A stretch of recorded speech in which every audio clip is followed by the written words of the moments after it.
Israel जिंदाबाद था, Israel जिंदाबाद रहेगा। मैं तो कहता हूँ मोदी जी से नहीं, योगी, एक मिनट, योगी जी से भी अपील करता हूँ कि इजराइल का साथ दूंगा 100%। तो इंडिया का है तो इंडिया की तुम गुण गाओगे, तुम बोलोगे हम इंडिया बैठ करके ईरान की गुण गाओगे, वो कैसे चलेगा? ये कैसे चला? आप मिट्टी यहाँ खा रही है, देश यहाँ कर रहा है, खिला यहाँ रहा है, आपको कौन दे रहा है? रोटी कौन दे रहा है? देश दे रहा है। तो देश की बात करो ना, आप बाहर की बात क्यों कर रहे हो? आप हर बार जब भी हो तो खाओगे यहाँ की गुण गाओगे। अभी पाकिस्तान की बात करो। अगर हमास की बात करेंगे तो मैं उसको गलत कहूँगा कि उसने जो करा। अगर फ़लस्तीन की बात करेंगे जो वहाँ के लोगों की है, तो इजराइल ने उन लोगों के साथ गलत किया। और आप जिस तरीके से हाइपर हो रहे हैं मदरसे से अपना कोई लेना देना नहीं है। तिवारी हूँ मैं, ठीक है, तिवारी हूँ। आप मदरसा हमारा कोई लेना देना नहीं भाई। तो इजराइल के बंकर है, उसमें हिंदुस्तानियों को क्यों नहीं आने दिया? क्यों भगा दिया उसमें से? क्यों लात मारी जा रही मेरे हिंदुस्तानी भाइयों के ऊपर? तुम्हें इस बात से फर्क नहीं पड़ता? अगर कोई मेरे देश को लेके अगर कोई गलत एजेंडा कर रहा है, चाहे वो तुर्की हो चाहे वो सऊदी अरब हो, मुझे इससे फर्क नहीं पड़ता है, ठीक है। मेरा यहाँ पैदा हुए हैं, मेरी यहाँ, मुझे इस मिट्टी से प्रेम है, ठीक है। नमस्कार, मैं आकाश कुमार और आप देखना शुरू कर चुके हैं भैया जी का जब। अमेरिका, आपने देखा होगा डोनाल्ड ट्रंप का मजाक जो है वो पूरे विश्व में बनते हुए नजर आ रहा है। पहले भारत देश को कहा था कि ऑपरेशन सिंदूर जो है वो डोनाल्ड ट्रंप के कहने से रुका है। रशिया यूक्रेन का युद्ध रुकवाने के लिए डोनाल्ड ट्रंप चले, लेकिन रशिया यूक्रेन ने भी बात नहीं मानी। और अब तो इजराइल और ईरान की बात करवाने के लिए, सीज फायर कराने के लिए डोनाल्ड ट्रंप एक सरपंच की ओर निकले। लेकिन जब देखा कि जो ट्रंप ने टाइम दिया, उसके बाद भी ईरान ने इजराइल पर हमला करा और इजराइल भी निकल गया ईरान पर हमला करने के लिए। इसी मुद्दे में बातचीत करने के लिए हम मौजूद है जनता के बीच में और जनता से जानेंगे उनके ओपिनियन। नमस्कार सर, नाम क्या होगा आपका? इरफान मलिक। क्या? इरफान मलिक। इरफान मलिक। इरफान जी, मेरे को एक चीज़ बताइए कि जो ईरान ने जो दोबारा इजराइल पर बमबारी करी सीज फायर होने के बाद, ये सही था या गलत था?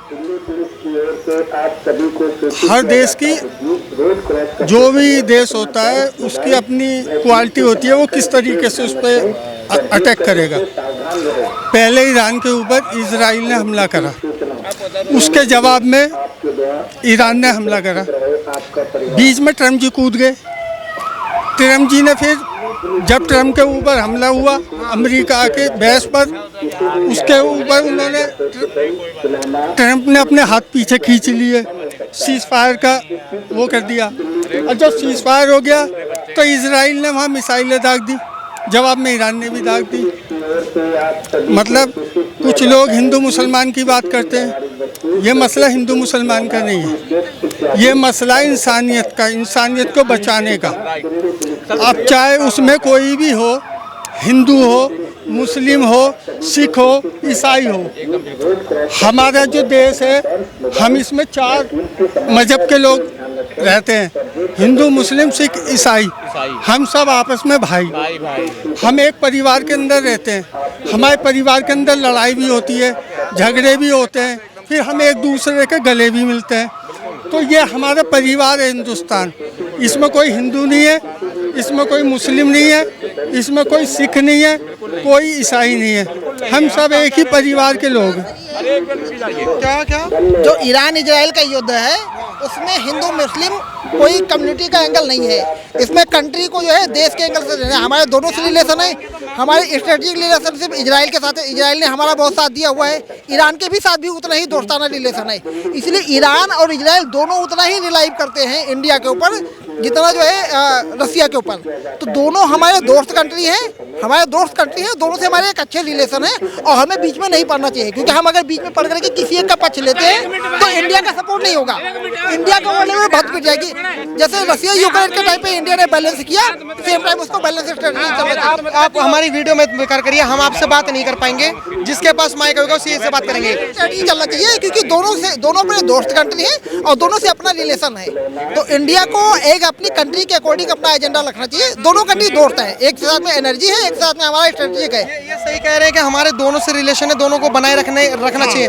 तो सोनिया गांधी ने फिर ये क्यों कहा, मोदी जी की कूटनीति पर सवाल उठा दिया कि मोदी जी एक बात बताइए, रशिया खुलकर ईरान के साथ आ रहा है, अमेरिका खुलकर इजराइल के साथ आ रहा है, भारत देश की कूटनीति में से क्या कमी हो गई जो किसी के साथ ही नहीं आ पा रहा, चुप्पी है? सोनिया गांधी का सवाल है। कश्मीर मुद्दे के ऊपर जब वोटिंग हुई थी उस टाइम में पीवी नरसिम्हा राव प्रधानमंत्री थे, उस टाइम पर अरे वो ले गए नहीं, ईरान ने हमारे उस टाइम ईरान विरोध कर रहा था, लेकिन जब कांग्रेस के नेताओं ने उनसे बैठक की तो ईरान ने हमारे पक्ष में वोट डाला। तो ईरान भी हमारे लिए भाई है और इजराइल से भी हमारे अच्छे संबंध है, तो हमारे लिए तो दोनों तराजू के पल्ले पर अच्छे संबंध कभी नहीं थे ना रहेंगे, क्योंकि आज नहीं 1962 में जब चीन से, सुनिए पहले आपने बोल लिया, सुनिए पत्रकार महोदय आप भी दोगे इनका मैं, लेकिन इनसे भाई साहब से ये पूछो कि जब हमारा 1962 में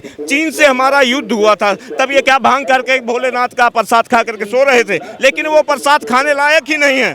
इसलिए क्योंकि आज इनको ईरान दिखाई दे रहा है, क्योंकि मुस्लिम कंट्री है। जब पहलगांव में हमारे हिंदू हमारी बहन बेटियां वहां मारी गई तब ये छाती पीटने नहीं आए, लेकिन आज वहां आप मुद्दा घूम गए। मेरा सवाल जो है, मेरा सवाल है, एक मिनट मेरा सवाल ये है, आप किसको समर्थन करते हैं? हम इजराइल को, इजराइल जिंदाबाद था, इजराइल जिंदाबाद रहेगा। मैं तो कहता हूं मोदी जी से नहीं, योगी जी से भी अपील करता हूं कि इजराइल का साथ दूंगा 100%। पहले इनका सवाल का जवाब दो, इजराइल का समर्थन करना क्यों है? करना इसलिए है क्योंकि आज ये भाईजान हमारे, हम मानते हैं हम नहीं हिंदू मुसलमान। अरे इजराइल का समर्थन क्यों करना है? क्यों करता हूँ? इसलिए 1962 में हमारा साथ दिया है। जो मेरा देश, जो भारत के ऊपर मुसीबत आएगी, आपदा आएगी, जो मेरा देश मेरा साथ देगा मैं उसका साथ दूंगा। पाकिस्तान का साथ थोड़ी ना देने जाऊंगा भैया, ये नहीं करने जाऊंगा। मेरा सवाल सर ये है, एक मिनट मेरा सवाल सुन लीजिए।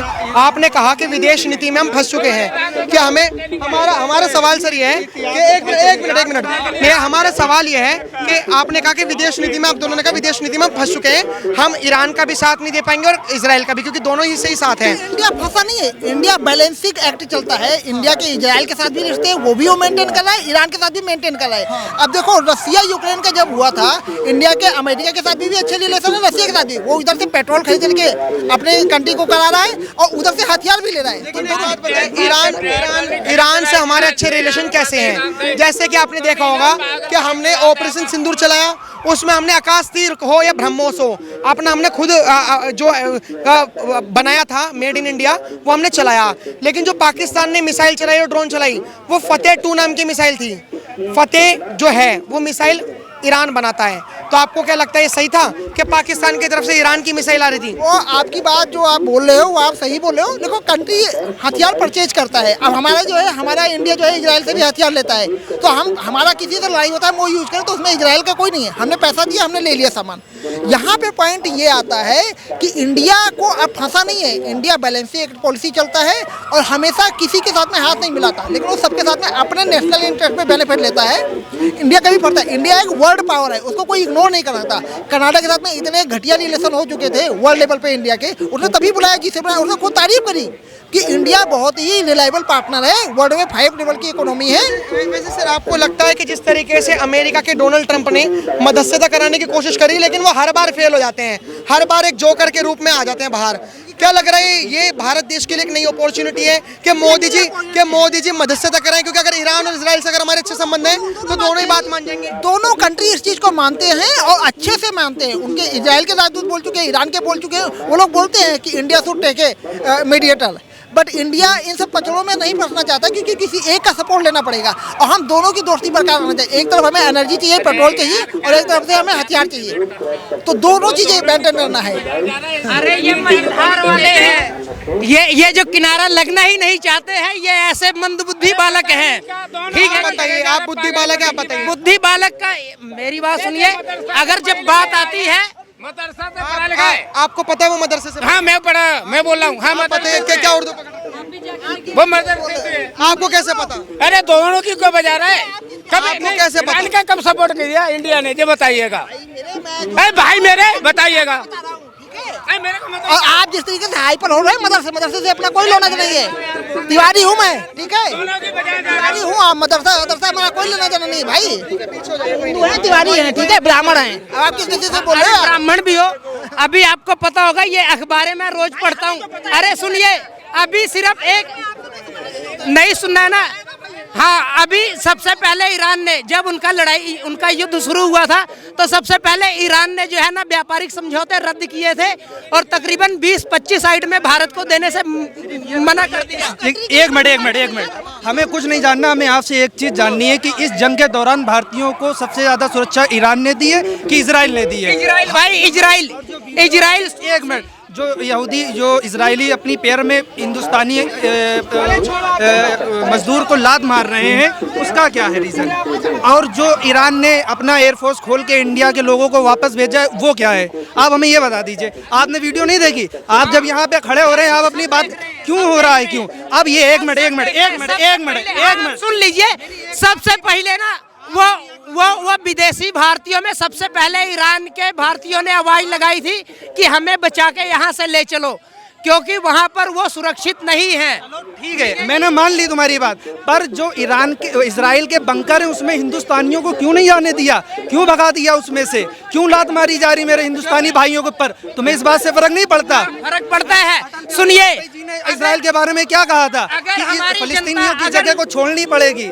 आप उस चीज को नहीं देख रहे हैं क्या? तो अटल बिहारी जी की बात पे हम नहीं जाते, वो तो स्वर्ग सिधार गए।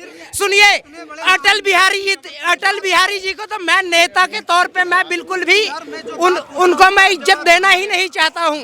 ठीक है जी, वो ऐसे। सर, मैंने ये पूछा है कि ईरान ने अपना एयरफोर्स खोला, इंडिया के लोगों को यहाँ भेजा, किसी भी वजह से ऑपरेशन सिंधु के बारे में क्या? सिंधु हमारे भाई। एक मिनट चुप हो जाइए, आप चुप हो जाइए। मेरा सवाल यह है कि ईरान में जो फंसे हुए थे हमारे भारतीय, ऑपरेशन सिंधु चलाकर ईरान से अपने लोगों को निकाला, लेकिन जो यहाँ पे लोग आए उन्होंने कहा कि मोदी जी आपने हमें लग्जरी बस नहीं दी, हम इससे नाराज हैं। पहली चीज ये। दूसरी चीज ये, अपने यहाँ हुआ है, ये यहाँ पे हुआ है। हम अगर आप ईरान की बात कर रहे हैं तो ईरान ने अपना काम किया, ठीक है सर। नहीं सर, आप दो इंडिया पर आता था तो मैं, आपने देखा होगा जब ऑपरेशन सिंदूर चला तो पाकिस्तान ने जो हमारे ऊपर मिसाइल मारी वो फतेह नाम की मारी, और जो फतेह है वो ईरान से आती है। ऐसे ही अभी एक सर ने एक बात कह के गए हैं, सर वो चले गए, उन्होंने कहा है कि ये बिजनेस है। अगर हम आपसे कोई चीज़ खरीद रहे हैं, हम उसका किस जगह पे इस्तेमाल कर रहे हैं, इससे आपको मतलब नहीं होगा, क्योंकि आपको हमने इसका पेमेंट कर दिया, वो चीज़ मेरी हो गई है। अगर यही चीज़ जंग के दौरान पाकिस्तान ईरान से मांगता तो ईरान कभी नहीं देता। फॉरेन पॉलिसी समझते हैं आप? ग्लोबल पॉलिटिक्स नहीं समझते? मैं समझाता हूँ। अगर मान के चलिए आप एक अपने आप में देश है, मैं एक अपने आप में देश हूँ, और अगर मैंने इनसे व्यापार करके हथियार खरीदे हैं तो मैं इनसे बिना पूछे आपके ऊपर हथियार नहीं मार सकता, क्योंकि इनके हथियार हैं। चाहे भले ही मैंने खरीद लिए हों, लेकिन इनसे बिना पूछे नहीं मार सकता। टर्की ने जो ड्रोन भेजे, टर्की की रजामंदी से पाकिस्तान ने हमारे ऊपर ड्रोन छोड़े। जो फतेह मिसाइल थी वो ईरान के कहने पर ये चीज छोड़ी गई। तो ऑपरेशन सिंदूर में जो पाकिस्तान हमारे ऊपर मिसाइल मार रहा है ईरान की, हम उसका समर्थन क्यों करें? आपकी इस बात से हम बिल्कुल सहमत है।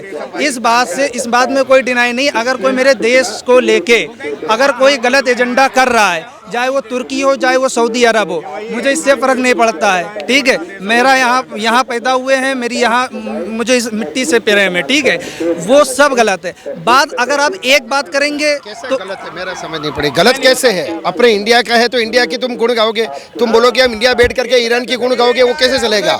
ये कैसे चला? आप मिट्टी यहाँ खा रही है, देश यहाँ कर रहा है, खिला यहाँ रहा है, आपको कौन दे रहा है? रोटी कौन दे रहा है? देश दे रहा है। तो देश की बात करो ना, आप बाहर की बात क्यों कर रहे हो? आप हर बार जब भी हो तो खाओगे यहाँ की गुण गाओगे, अभी पाकिस्तान की बात करोगे। लेकिन आप मेरे सवालों का जवाब नहीं दे पाए। इनका भी सवाल वही है, मेरा भी सवाल। जब पाकिस्तान ने हमारी सेना पर मारा, आपने देखा होगा कि पुंछ में एक जो गुरुद्वारा उस पर मिसाइल गिरी, मुस्लिम भी मरे, सरदार भी मरे, हिंदू भी मरे, सब मरे उस पाकिस्तान से। तो जो फतेह नाम की मिसाइल थी वो ईरान की क्यों चलाई और ईरान से समझौता ऐसे क्यों करा? ईरान ने क्यों चुप्पी रख रखी थी? नॉलेज नहीं थी, हमने आपको अच्छा नॉलेज। अरे भाई जेब नहीं काट रहा जब नहीं सर, मैंने अभी आपसे शुरुआत में ही बताया कि मुझे मतलब इस बारे में ज्यादा नॉलेज नहीं। अच्छा, नॉलेज नहीं है तो आप बात मत करो। जब नॉलेज नहीं तो बात मत करो। बात मैंने सिर्फ करी। आपने कहा कि आपको नॉलेज नहीं है। पहलगाम से मेरा सवाल ये है, आपने कहा कि आपको नॉलेज नहीं है। आप जैसे आपका नाम क्या होगा? सर मेरा नाम मोहम्मद सलमान। मोहम्मद सलमान जी, जब आपको नॉलेज नहीं है तो मेरा एक सवाल है, आप फिर फिलिस्तीन को समर्थन क्यों कर रहे हैं, ईरान को समर्थन क्यों कर रहे हैं, जब आपको ग्लोबल पॉलिटिक्स के बारे में पता ही नहीं है? तो क्या एक मजहब के कारण? नहीं सर, ये देखिए आप ये एक सोच बन गई। अगर हम कुछ भी बोलेंगे तो मेरी बात को कोई कुछ भी नहीं। जैसे मेरे को ग्लोबल पॉलिटिक्स में पढ़ता हूँ, मेरे को नॉलेज है, तो मैं इजराइल की भी बात कर रहा हूँ, फिलिस्तीन की भी। आप अगर हमास की बात करेंगे तो मैं उसको गलत कहूंगा कि उसने जो करा। अगर फलस्तीन की बात करेंगे जो वहाँ के लोगों की है, तो इजराइल ने उन लोगों के साथ गलत किया।